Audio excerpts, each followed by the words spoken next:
Hi everyone, I'm Ness, Massachusetts West Region Self Advocacy Coordinator. Welcome to my weekly Human Rights Talk. This week I'm going to continue talking about rights related to employment and having a job.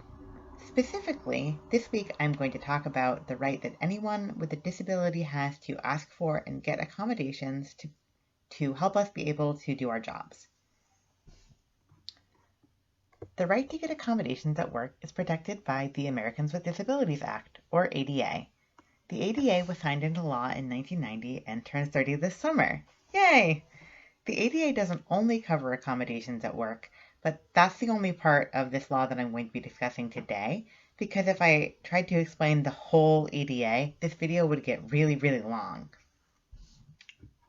So, Title I of the ADA states that any employer with more than 15 employees has to provide reasonable accommodations to employees with disabilities unless the employer can demonstrate that providing the accommodation would present an undue hardship to the employer. An accommodation is just a change to a job or work environment that makes it possible or easier for a person with a disability to do their job. To request an accommodation, you have to tell your employer what parts of your job you're having trouble doing and let them know that the problem is due to a disability or medical condition. They don't have to give you an accommodation unless you ask for one, and unless you say that you're disabled. You can specifically say, I'm requesting a disability accommodation as protected under the ADA, but you don't actually have to say that.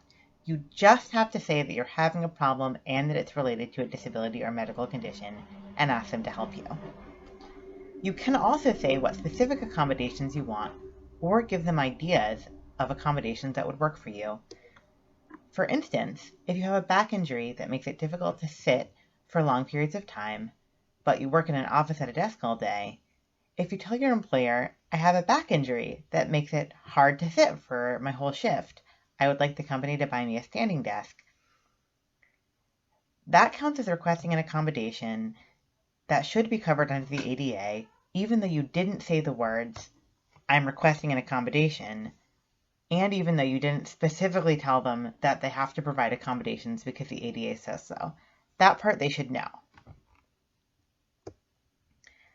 After you have requested an accommodation, your employer has the right to ask for more information about your disability, for documentation from your doctor, or even for you to be examined by a different doctor to confirm that you have a disability as is defined in the ADA. The definition of disability in the ADA is a physical or mental impairment that substantially limits a major life activity. So, the ADA does include a list of specific disabilities, but it doesn't limit people who can receive accommodations to just people who have the disabilities on their list. It's more important that whatever disability you have impacts your ability to do your job or impacts other major areas of your life. So, if you don't provide documentation that you have a disability that fits under this definition that the ADA has of a disability, your employer can deny your accommodation request without being in violation of the ADA.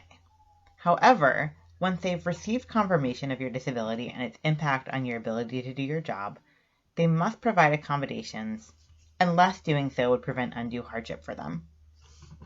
This idea of undue hardship is mostly related to how expensive the accommodation would be.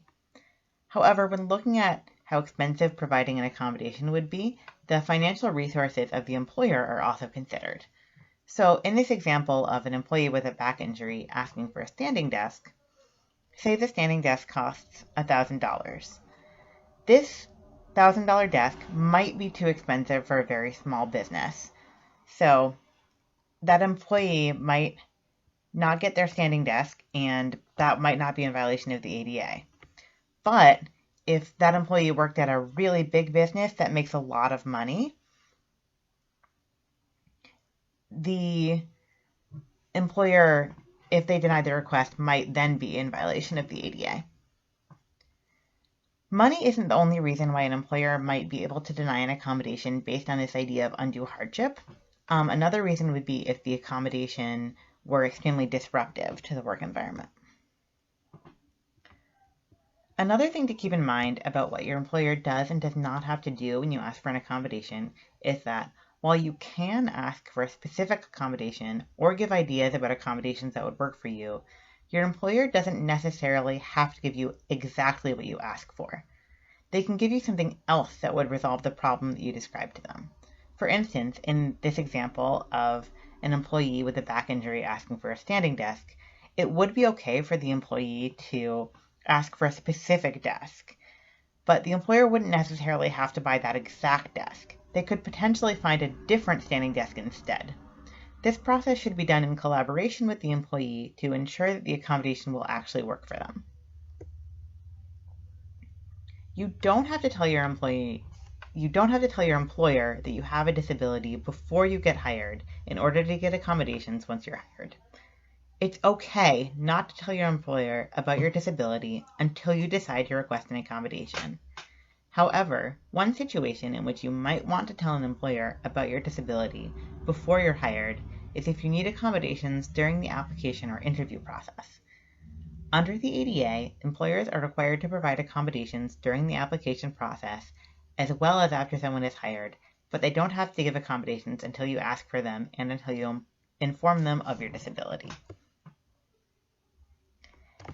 If you request an accommodation and receive no response about the request, if your request is denied and you believe that the request for denial is not valid, or if your request is denied and your employer does not give you a reason, there are several things you can do.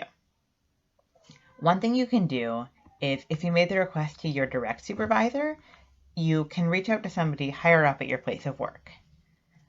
Another thing you can do is file a complaint with the Equal Employment Opportunity Commission or with your individual state government. I'll post a link with more information on the ADA and workplace accommodations, as well as information on filing a complaint in the comments. If you're interested in learning more about discrimination at work or about your right to receive at least minimum wage when working, please consider checking out my videos from the last 2 weeks, which are on those topics.